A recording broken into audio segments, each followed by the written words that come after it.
Assalamualaikum warahmatullahi wabarakatuh.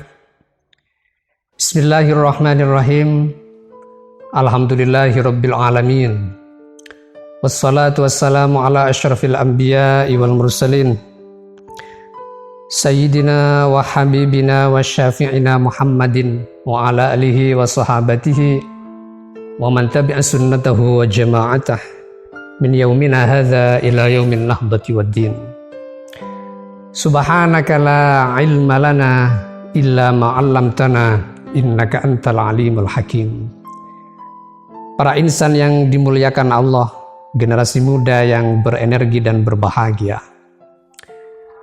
Di dalam menjalankan hidup di dunia ini, banyak bidang kehidupan yang bisa kita pelajari, mulai dari struktur yang kecil, dari keluarga sampai kepada struktur yang besar dan lebih luas, yakni negara. Keberadaan semua itu, keluarga sampai negara, adalah sesuatu yang wajib adanya. Tanpa lembaga itu, kita tidak bisa hidup. Kita tidak bisa menjalankan hidup ini dengan baik, karena keberadaan lembaga itu merupakan pelindung atau sebagai pengikat, sebagai penunjuk jalan kita di dalam menjalankan roda kehidupan, agar betul-betul berjalan di atas roda bersama, karena kita hidup dengan orang lain. Zon politiken, kita ini tidak bisa hidup tanpa orang lain. Negara adalah sangat penting sekali.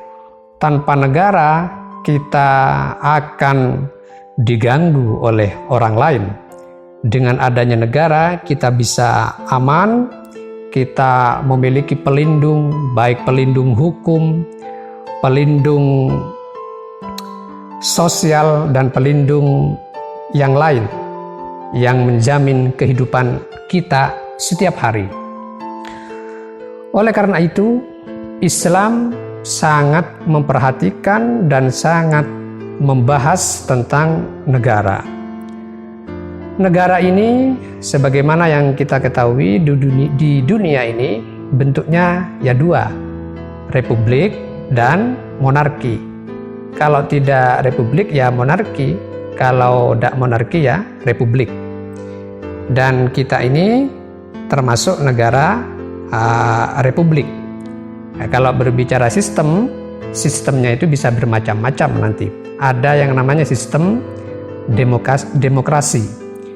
Sistem demokrasi ini juga dianut oleh Indonesia. Sistem demokrasi ini dulu digaungkan oleh Presiden Amerika, di mana sistem demokrasi ini adalah government from the people, of the people, and for the people, yaitu pemerintahan dari rakyat, oleh rakyat, dan untuk rakyat. Sistem negara ini menjadi wacana yang senantiasa hangat di dunia diskursus tentang kenegaraan, wacana tentang kenegaraan. Ada yang cenderung demokrasi, ada yang cenderung nomokrasi, dan lain sebagainya. Hal itu silahkan saja, karena setiap orang memiliki kemerdekaan untuk memilih ijtihadnya masing-masing. Tetapi yang jelas, sistem negara di dalam Al-Quran atau di dalam Islam itu tidak ada sistem baku. Artinya, meskipun Al-Quran atau Islam membahas negara, ya pasti Al-Quran membahas negara karena negara itu penting. Cuma Islam atau Al-Quran tidak memberikan sebuah rumusan baku yang harus wajib diikuti di dalam bernegara. Karena ya Al-Quran, Allah Subhanahu wa Ta'ala sangat paham dengan keberadaan makhluknya yang beragam ini. Hidup di daerah yang berbeda dengan iklim yang berbeda. Oleh karena itu, setiap bangsa, setiap negara memiliki kecenderungan yang berbeda. Indonesia pernah dulu monarki, pernah kerajaan. Bahkan di Indonesia ini mengalami 2 masa kejayaan. Pada zaman kerajaan Sriwijaya dulu, kemudian berikutnya pada zaman kerajaan Majapahit, mampu menguasai Nusantara, bahkan hampir menguasai dunia saat itu. Kemudian diteruskan oleh kerajaan-kerajaan Islam dan juga besar-besar juga, seperti kerajaan yang terkenal di Yogyakarta yang dipimpin oleh Sultan Agung. Nah, kemudian bergesernya waktu sampai sekarang ini, pada akhirnya negara di Indonesia menjadi negara republik, yaitu sebuah negara yang dipimpin oleh presiden dan dibantu oleh para pelaksana-pelaksana lainnya. Di dalam agama dijelaskan oleh Imam Haramain Al-Juwaini di dalam kitabnya Al-Burhan fi Usulil Fiqhi, la ya'taqidu khalwul waqi'ah an hukmillah wa la nara dzalika fi qawaididdin. Artinya, tidak ada satupun realita yang lepas dari kontrol hukum Allah di dunia ini. Artinya semua hukum, semua realitas kehidupan itu ada aturan yang diberikan oleh Islam. Artinya semuanya mendapat perhatian serius dari agama Islam, termasuk negara. Hanya saja hukum itu ada yang ijtihadi, ada yang hukum itu betul-betul paten. Seperti rukun Islam. Rukun Islam itu paten, tidak bisa dirubah.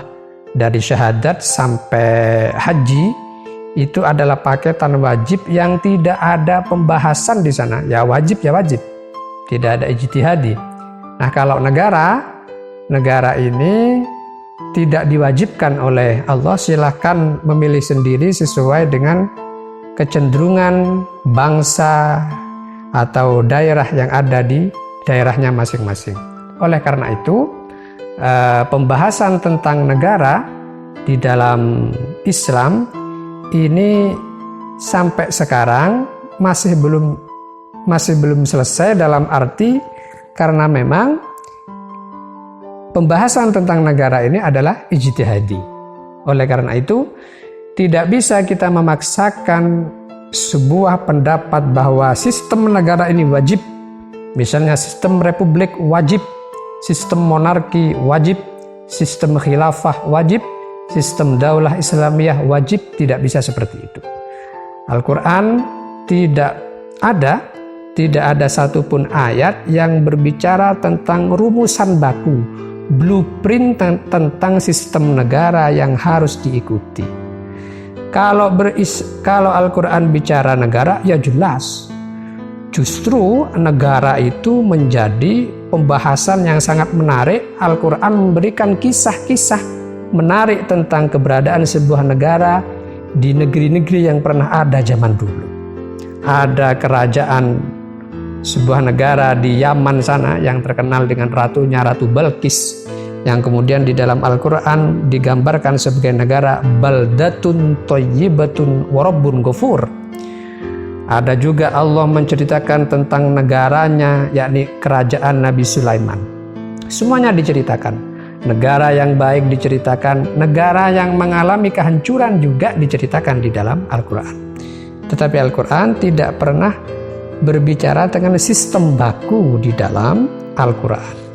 Oleh karena itu, para insan yang dimuliakan Allah, warga negara Indonesia, umat di seluruh dunia, sebetulnya bernegara ini adalah wajib memang, tetapi sistem negara ini tidak dibicarakan kewajibannya satu rumusan tentang sistem negara. Oleh karena itu, yang terpenting di dalam hidup ini adalah mengedepankan persaudaraan.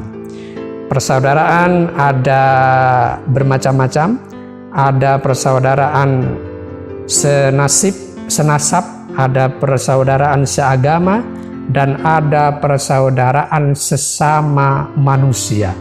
Ukhuwah al-basyariyah. Inilah yang paling tinggi. Persaudaraan sesama manusia. Ini yang harus kita jaga. Nabi Muhammad sangat menjaga kemanusiaan. Tidak pernah Nabi membeda-bedakan dari sisi kemanusiaan. Semuanya adalah makhluk dan keturunan Nabi Adam yang telah dimuliakan oleh Allah Subhanahu wa Ta'ala. Terima kasih. Mudah-mudahan kita tetap menjadi persaudaraan sejati. Pada akhirnya semuanya diakui oleh Allah sebagai hamba yang dimasukkan kepada surganya beserta ridhonya Allah Subhanahu wa Ta'ala. Allahumma inna nas'aluka ridhaka wal jannah wa na'udzubika min sakhatika wan nar. Demikian, mohon maaf atas segala kekurangan. Wallahul muwaffiq ila aqwamit thariq. Wassalamualaikum warahmatullahi wabarakatuh.